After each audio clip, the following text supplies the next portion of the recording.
Эй, ты, Пашинян, больше не смей моему народу так оскорблять. Трус ты сам и твой народ. Я азербайджанец, меня зовут Мехди. Освободи наш Карабах. Ты от меня так получишь, еще хуже Саркисяна. Еще раз говорю, ты от меня так получишь, еще хуже Саркисяна. Ты меня понял, Пашинян? Ali başkomandan kararın verdi. Azerbaycan ordusu yola salındı. 30 il həsrətdə qalan torpaqlar 44 günə düşmənlərdən alındı. 30 il həsrətdə qalan torpaqlar 44 günə düşmənlərdən alındı. Unutma şehitleri, o düşen askerleri. Bütün dünya tanıdı Azerbaycan seni. Canların kanların feda ettiler. Torpak uğrunda bizim şehitler.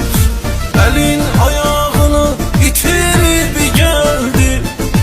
Ne kadar gaziler cesur yiğitler. Canların kanların feda ettiler. Torpak uğrunda bizim şehitler. Elin ayağını itirip geldi. Ne kadar gaziler cesur yiğitler.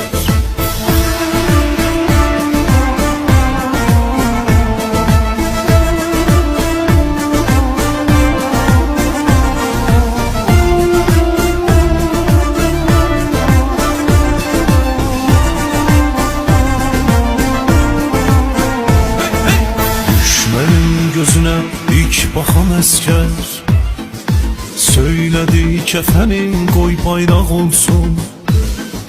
Ata ana bayrağı basıp bağrına öperek söyledi vətən sağ olsun. Ata ana bayrağı basıp bağrına öperek söyledi vətən sağ olsun. Unutma şehitleri, o düşen askerleri. Bütün dünya tanıdı Azerbaycan seni. Canların kanların feda ettiler. Torpak uğrunda bizim şehitler. Elin ayağını itirip geldi. Ne kadar gaziler cesur yiğitler. Canların kanların feda ettiler. Torpak uğrunda bizim şehitler. Elin ayağını itirip geldi. Ne kadar gaziler cesur